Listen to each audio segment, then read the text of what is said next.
घना जंगल, नीरव रात और अपने वचन को निभाते हुए राजा विक्रम पीपल के पेड़ से बेताल को उतारकर फिर से कंधे पर उठाते हैं।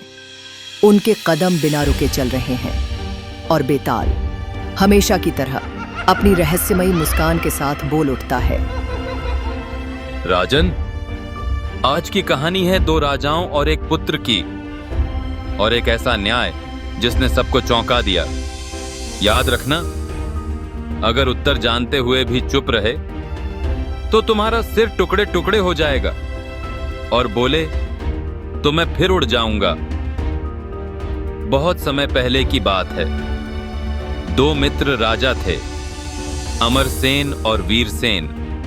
वीरसेन का राज्य सुख शांति से भरपूर था।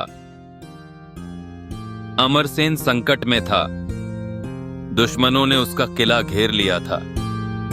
राजा वीरसेन ने बिना देर किए सहायता भेजी, सैनिक, भोजन और धन। अमरसेन ने गहराई से यह उपकार महसूस किया। अपने कृतज्ञता स्वरूप उन्होंने अपनी रानी और नवजात पुत्र को वीरसेन के राज्य भेजा ताकि संकट के समय वे वहां सुरक्षित रहें। राजा वीरसेन ने बालक को अपनाया,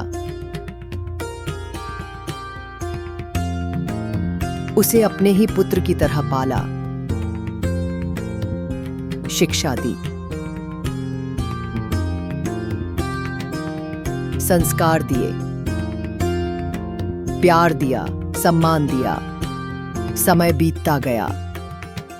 राजा अमरसेन का राज्य फिर से स्थिर हो गया।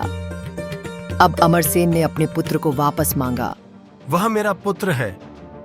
अब मैं उसे अपने साथ वापस ले जाना चाहता हूं। मैंने उसे जीवन भर पाला है। वह अब मेरा भी पुत्र है। मैं उसे ऐसे नहीं छोड़ सकता। झगड़ा बढ़ गया। फैसला करने के लिए दोनों एक ज्ञानी राजा के पास पहुंचे। पुत्र दोनों से जुड़ा है, पर असली पिता वही होगा जो अपने हित को त्याग कर बालक का भला सोचे। अगर त्याग ही सच्चा प्रेम है तो मैं त्याग करता हूं। उसे अमरसेन को सौंप दो। त्याग ही सच्चा प्रेम है। जो अधिकार छोड़ता है वही सच्चा पिता है। बालक वीरसेन का रहेगा।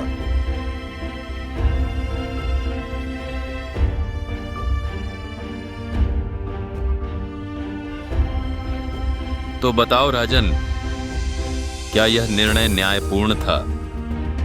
रक्त का संबंध बड़ा है या त्याग का? कौन है असली पिता?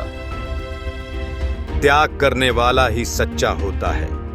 पालन और प्रेम से जो जुड़ा है वही असली पिता कहलाता है। जो स्वयं पीछे हटे वही सच्चा त्यागी है। एक बार फिर तुमने सही उत्तर दिया, लेकिन अब मैं फिर उड़ चला। बेताल फिर हवा में गायब हो गया और राजा विक्रम फिर चुपचाप उसकी ओर बढ़ चले।